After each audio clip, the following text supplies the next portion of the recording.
What's up guys, I'm Kai, hope you're doing well, and in this video we're going to take a look at some breeder males, and man, there are some powerhouses, so stick around. You're watching Lucas Landon Royals.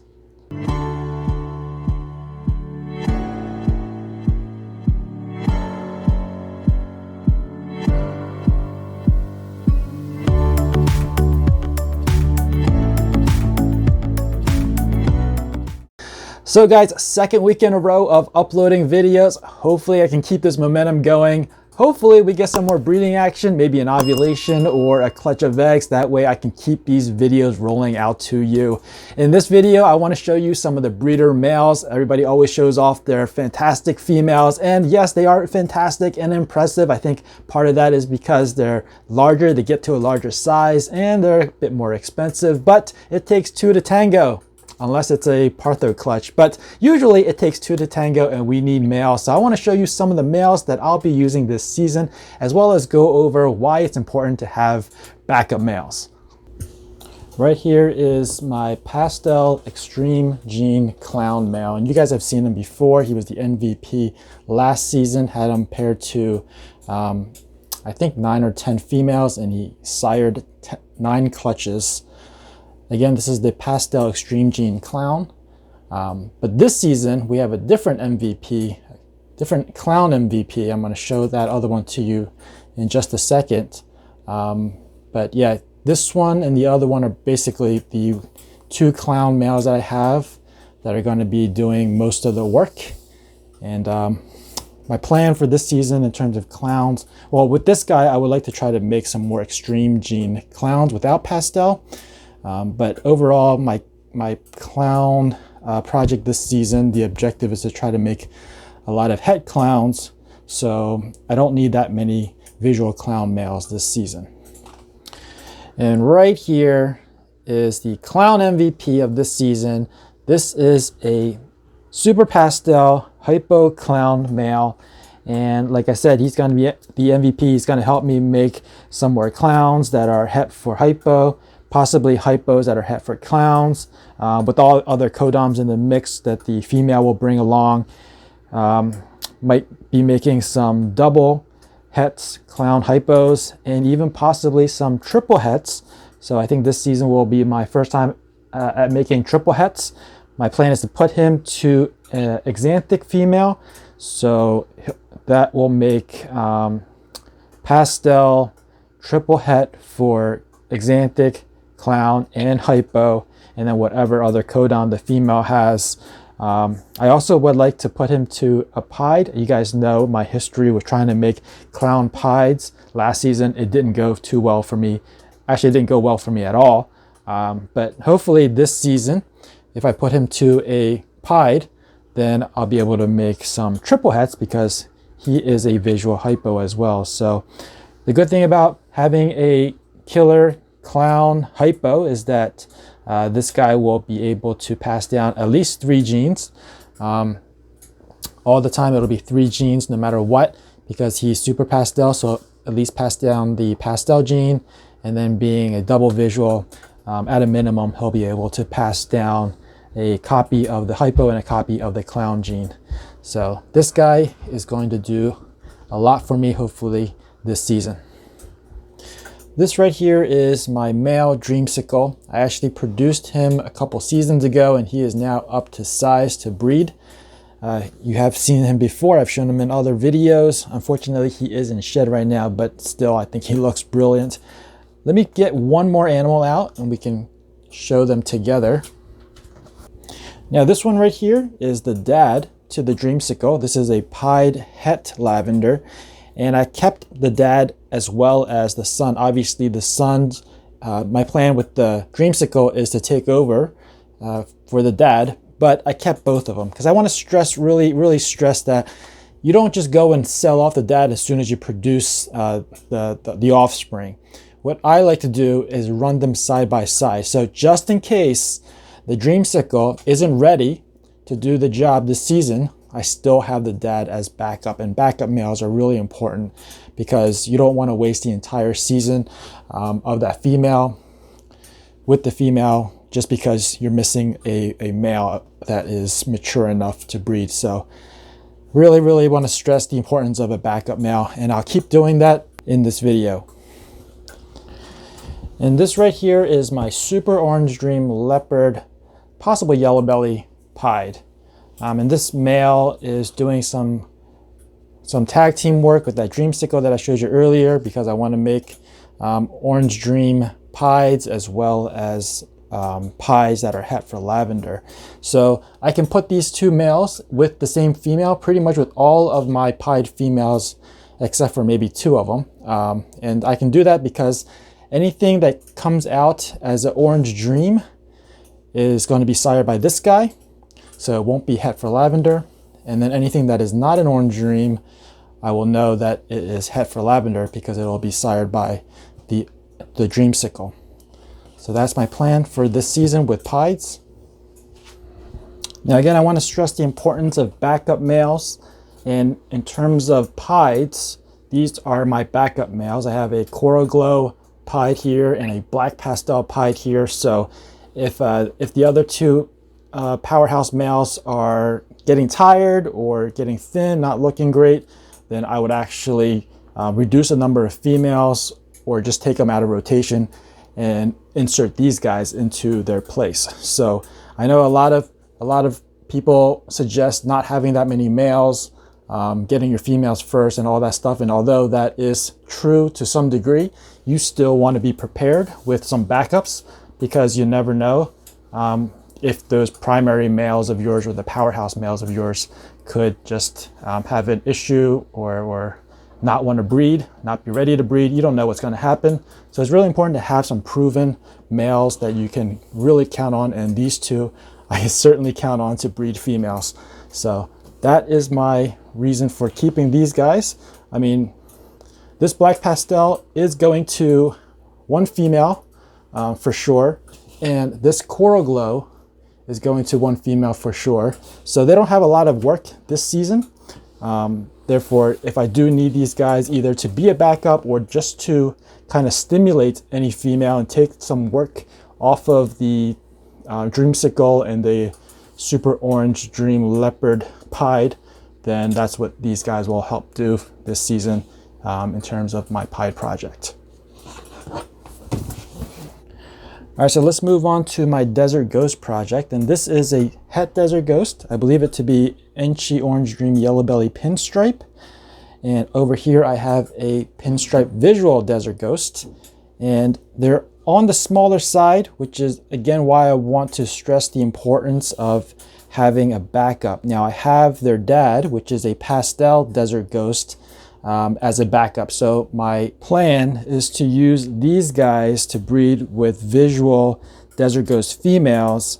But if for some reason these guys or one of them are not going to be receptive to the girls, then I would use the dad. Again, I want to stress how important it is to not just sell the dad as soon as you get the hatchling that you're shooting for. Keep the dad for another season or two, just in case you run into issues where the sons are not mature enough to take over just yet. And this right here is that dad, which is the Pastel Desert Ghost. Another reason why I kept him, not just for backup, but also because he is the only one that has a pastel, and I really like having pastel in Desert Ghost. So I kept him, and he is actually going to a couple other girls as well, one of them being a pied. So I would like to try to make some double het Desert Ghost pieds. So trying that out for this season. Hopefully I get more females than males, but yeah, having him around. If any of those two sons that you saw before are not going to do the job, he definitely will take on that work, because he is a stud and he is mature and big enough and proven to do all the work. So I can definitely rely on him to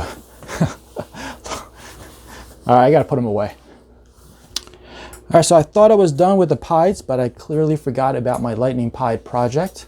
This one right here is a pied that is 100% het for Xanthic. And then I also kept back a proven male. This guy actually sired a clutch last season, so I know he's proven. Whereas this one right here, this is a male that is just up to size. I think he's from last season. He was hatched last season, and he is now up to size. So hopefully he'll be able to do the job. He did get one lock in with an exanthic het pied, but just in case something happens, he's going to take over. And this is the pied het exanthic, 66% heifer pied, and you can see the pied markers there. And he is on the go. Come on, come back. So yeah, like I said, really important to have two. This is my strategy, is always to have two, one for primary, one for a backup. And a lot of times the primary can be a backup to something else, another project, and the backup can be backups to multiple projects. So that's my plan, is to have two. Let me put them away. And just to show you, not everything I do is recessive. This guy has no recessive genes at all, but he is beautiful. I believe this to be a super orange dream combo.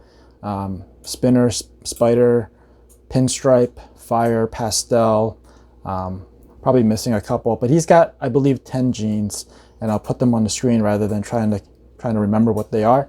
But basically the idea here is to just stack genes, because that's kind of what got me into this hobby.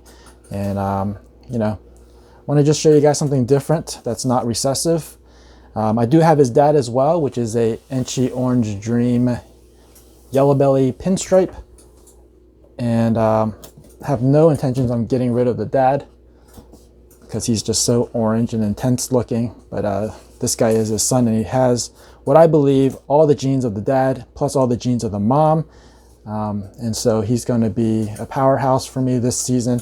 This guy is also going to be really important if I want to ever, you know, get another visual recessive female and have that recessive gene be included with a bunch of codoms, because this guy's got what I think, like I said, 10 codoms. So he'll do well here, and really happy to have him. And just look at it. When he was hatched, all you saw were just the yellows. There was no markings at all that we could see until he came out of the egg, and then we saw some markings on his head and on the upper half of the body, but he looked like a completely patternless yellow snake, which was really interesting. All right, let me put this guy away. All right, so we talked about desert ghosts, we talked about exanthics. Now this is my exanthic desert ghost project. I have two males here. I had a clutch of 8 that they came from, and I sold half of them. I have the other 4, and a lot of people think that I probably have a 1.3, meaning 1 male to 3 females, but I actually have 2 to 2, and I kept all the ones that have codoms in the mix, and I thought having 2 to 2 is probably, I mean, I could have kept 2 to 3 or 2 to 4 if I wanted to, but I didn't want to have that many animals in my collection, so I kept 2 to 2. So this is a Lemon Blast double het exanthic desert ghost. This is a pastel double het exanthic desert ghost, and I have the female versions as well. So I have a female Lemon Blast and a female pastel, both of them being double het for desert ghost and exanthic. But the reason I have 2 males is, again, what if this one, which is the one I want to use to pair to the 2 females, what if this one doesn't want to lock, or isn't mature this season, or something happened, or maybe loses weight? You never know what's going to happen. So I have this guy as a backup. Right now they're doing double duty, meaning this guy goes to one female and this guy goes to the other female every 2 weeks. So every 2 weeks I put them with the females. But if something happens, you know, this guy can go to a female 1 week and then go to a different female the following week. Where if this guy doesn't want to breed, then obviously I'm going to use this one for both females. And that's pretty much the ideal case, because he's got more codoms. He's got both pastel and pinstripe, whereas this guy just has pastel. But I think you guys get the point, is to always have backups. Don't think that you only need 1 male to go with your 10 females, or feel like that's going to be enough or sufficient.